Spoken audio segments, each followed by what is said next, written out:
هذه واحدة متزوجة وأموره ماشية، يعني حياة طبيعية، وكان زوجه رجل مؤدب محترم وسخي وطيب النفس، يعني حالته طبيعية جدا، وجاب الله له عيالنا أموره طيبة، وهي موظفة وهو موظف، كانت حياتهم ماشية الحمد لله ما عندهم خلاف. كانت هي هلا في منطقة وزوجة في منطقة ثانية، كانت روحات لهلا تكون دائما غالبا إما بالإجازات عشان إذا جلست تمتد تأخذ وقت، وكان هذا الأمر تفاهم فيما بينه وبينه إنها لا راحت تجلس لمدة. وكان الرجل يعني بمنتهى الاحترام والتقدير، وما كانت تلحظ عليه أي حاجة، ما يخلو أي إنسان من ملاحظات طبيعية، لكن كشيء يعني يثير شبهة وكذا ما كان وضع طبيعي. فكانت تستمر تروح لهلا وتجلس هالفترة هذه. يوم من الأيام قبل ما تروح زيارة هلا كانت تسولف هي وزميله له بالعمل، وتسولف على وضعها حياتها الزوجية وأمورها طيبة ومستقرة ولا عندها خلاف، وتذكر محاسن زوجها وتذكر أنه يعني ما قصر أني أجلس عند أهلي هالفترة، ولا من الكلام اللي ذو شجون، الكلام الممتع.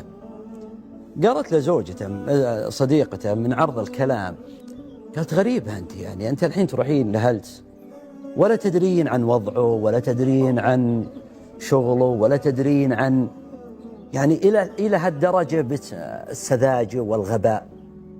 أنت متعلمة وأنت يعني خاصة أنها في وظيفة يعني مرموقة شوي، فتقول شغلت لمبة، لكن لمبة ودنا نقول خلق. أي نعم. قالت له طيب وشلون؟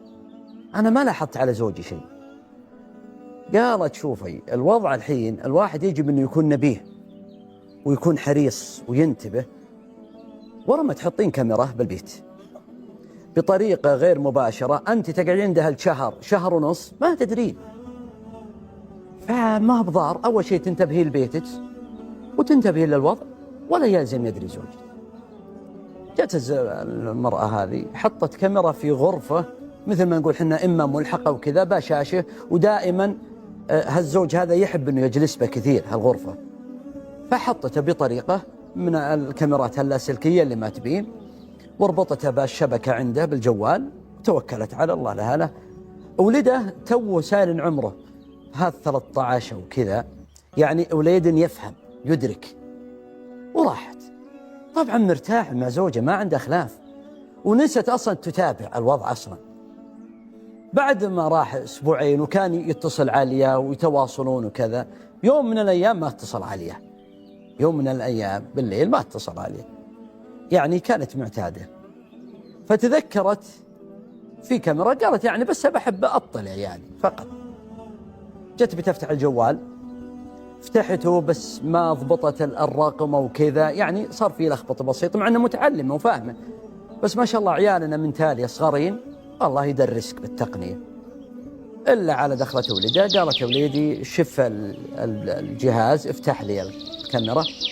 الولد قال كذا كذا فتحها، فتح وصر الكاميرا على الغرفة، وصر الوضع أبوهم سيء جدا، حالته رث شوي وكأن عنده شراب، وطبعا الصوت صوته صورة ويهذب بعض الكلمات، يعني حالته ما هي طبيعية طبعا لوحده. الولد الآن شاف المشهد، انتبهوا معي المتابعين، شوفوا الآن وين أبعاد المشكلة. الولد شافه قال أبوي وش فيه وكذا. طبعا الشباب الحين الله يصلحهم يشوفون المقاطع وفاهمين الطبخ كله. أخذت الأم منه الجوال، شافت المشهد، صعقت، ما ملكت نفسه، صاحت، سكت السماعة، اتصلت عليه ما رد، مباشرة كلمت أحد إخوانه وقالت له تراك الوضع كيت وكيت وكيت. قال له احفظي المقطع خليه معك. استعجل هذا الشخص، شغل سيارته يعني من بكرة وراح للمنطقة اللي بها الزوج. قابل الرجل، صار بينهم حد بالكلام، رمى عليه كلام جارح جدا. هذاك يسأل يقول أنت الآن منين تجيب الأخبار؟ طبعا ما قاله إني، قال أنا متأكد إنك تتعاطى هالشيء وأنت ما أنت برجل ولا أنت بكفو ونبي نسحب أختي، كلام سيء جارح. ثم كادت أن تحصل مشكلة عند باب الحارة، باب البيت، وتدخلوا بعض الجيران وفض المشكلة.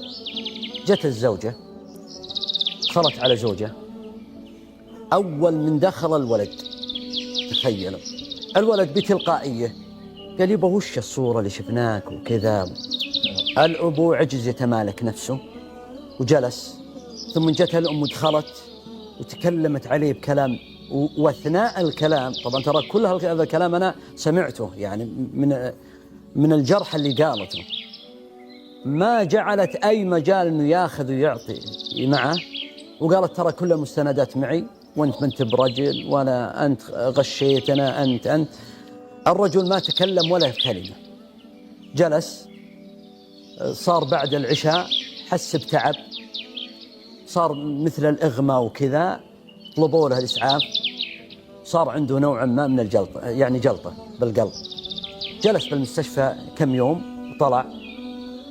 هي الآن جاء أخوه وشاله ورجع على أهله، شال بعض أغراضه، الآن زعله عشان يأدبونه.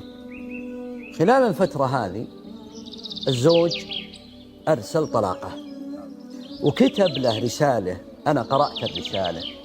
من ضمن الرسالة قال زوجتي الغالية، يعني في معنى كلامه، سترني الله عز وجل سنوات وابتليت في هذا الداء، أتيت بعد كل هالسنين تفضحينا ولم تكوني معينة لي على ترك هذا المنكر، إنما أعنت الشيطان علي وهدمت البيت، فليس لي وجه أن أقابل أبنائي ولا أخوالي ولا المجتمع، وأنا لست كفءا أن أكون زوجا لك. والحمد لله على كل حال. وطلقه. المرأة انصدمت انصدام غير طبيعي، لأنها تفاجأت، ما كانت تتصور أن تتصل هذه المرأة. يعني هي كانت معتقدة أنه جاي الآن براضيها، الآن صارت المشكلة عنده. تدخلوا الوسطاء، كلموا وقال أنا مو المسألة مشكلة، هذا عار علي إلى أن أموت، أنا لي فترة مبتلى بهذا الأمر، لكن بالطريقة اللي صارت أنا ما أستطيع أجابه المجتمع. طبعا هو تزوج، وكانت في محاولات أنه ترجع ويصلح الأمر هذا، طبعا وما زالت المشكلة يعني معلقة. اللي أنا أحب أقول وأدري أن هالقصة هذه والتعليق اللي بيجي أتمنى أن تتسع الصدور ولن أطيل، لأنه الكلام حساس جدا. جماعة، الشريعة لا تتعامل معنا بالعاطفة، ولذلك أهل العلم قالوا الغاية لا تبرر الوسيلة. أنت غايتك إصلاح شخص أو كشف مشكلة، لم يبح لك الشارع أن تتخذ إجراء محرم لتصل غاية النبيلة. وسجلوا عني واكتبوها عني، أفيون الحياة الزوجية الشك، وبداية نهايتها التجسس. التجسس ومحاولة متابعة الأخطاء والتأكد منها مصيبة يعاني منها كثير من حالات من البيوت الزوجية. ولذلك أنا أسأل أي زوجة وأسأل أي زوج سؤال واحد بسيط، قبل ما تقدم على أنك تبي تتابعين زوجك أو تبي تتابع زوجتك، ماذا بعد؟ يعني أنت الآن تأكدت أن زوجك تخطي أو زوجك يخطي، ثم ماذا؟ الآن انكسرت الزجاجة، ماذا ستفعل؟ كثير من البنات أو كثير من الزوجات إذا اتضحت الزوجة أنه كان غلطان له بحاجة تقول أنا عفته، أنا عجزت أتأقلم، وتبي حل. ما تجتمع هذا الأمر. لم نؤمر بالتجسس، لم نؤمر بمتابعة الأحداث. طيب تقول لي سؤال حتى ما أطول بالموضوع، بعض الناس طيب يقول طيب أترك الدعوة ترعى على قولتهم لا.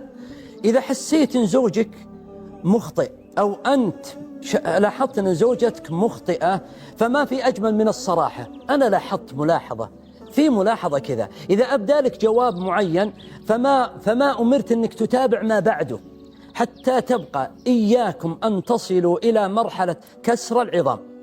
اجعلوا حياتكم دائما حتى مع زملائك، حتى مع زملائك بالوظيفة، أصدقائك، لا تصير تتأكد من كلامه صدق ولا مو بصدق. خذوا الناس على ظواهرهم. وما في أجمل، وأختم فيها بشعرة معاوية التي حكم فيها الشام ولما سئل، والجميع كلنا سامعينه لكن كررها لأنه من دهاة العرب، قال: هي الشعرة، إذا شدوا أرخيت وإذا أرخوا أشد، وهكذا تحل مشاكلنا. ما في مشاكل تحل بالقوة أو كأنك جاي لك مكتشف لك إنك اكتشفت إن زوجك يسوي الحاجة أو الزوجة تسوي الحاجة الفلانية. حلوا مشاكلكم بالهدي النبوي والحكمة، وإذا وصلت الأمور إلى ما لا حل فالحمد لله جعل الله عز وجل طرق للتخلص من المشكلة.